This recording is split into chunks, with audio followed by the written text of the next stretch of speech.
Namaskaram. The glory of the 16th chapter of Srimad Bhagavad Gita. The glory of Gita that subdued the fury of the maddened elephant. In the prosperous region of Saurashtra near Surat ruled a king, Kadakbahu, whose splendor and authority were comparable to that of Indra, the lord of the heavens.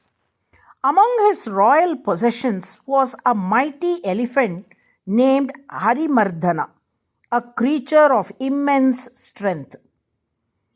One fateful day, seized by uncontrollable rage, the elephant snapped his chains, shattered the royal stables, and charged wildly through the streets. Panic gripped the city. People ran for their lives as several were trampled. The Mahods rushed to inform the king, who immediately came to the spot along with his son, confident in his knowledge of elephant discipline. There the king witnessed scenes of terror, citizens scattering in all directions to escape the rampaging beast. At that very moment, he noticed a serene Brahmana walking calmly from the lakeside after completing his ablutions.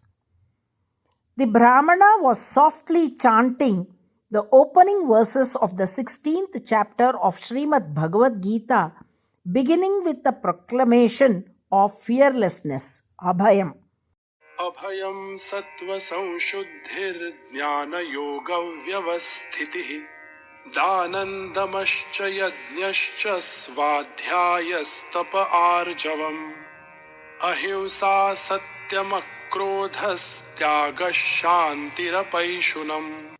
Though many shouted warnings, the Brahmana remained undisturbed.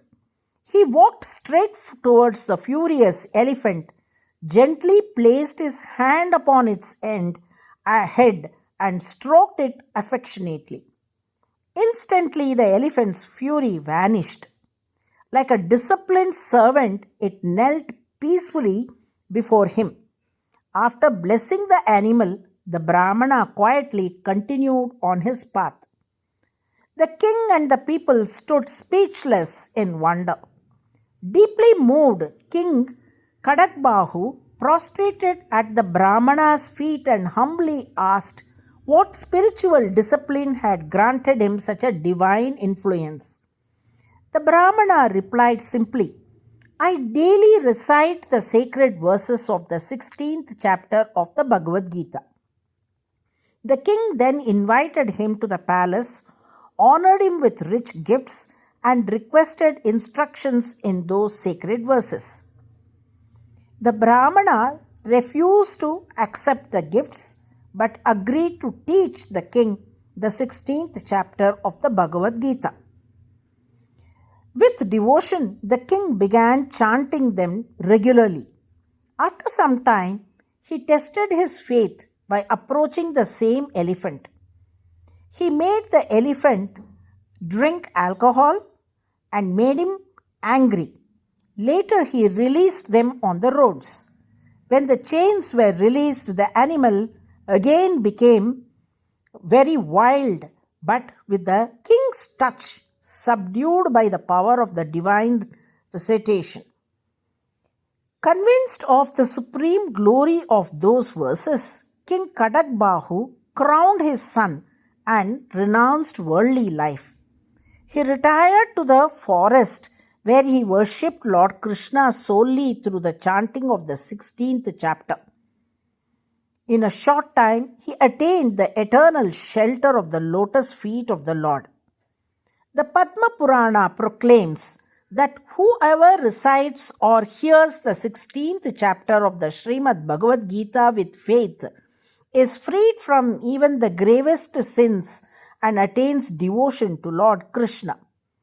This chapter, which distinguishes divine and the demoniac qualities, purifies the heart, destroys ignorance, and awakens fearlessness, compassion, and surrender. Just as King Kadakbahu attained liberation through its recitation, so too does every sincere soul find the path to divine grace through this sacred chapter. Thus ends the glorification of the 16th chapter of the Srimad Bhagavad Gita, the radiant lamp that leads the soul to the eternal lotus feet of Sri Krishna. Narayana, Narayana.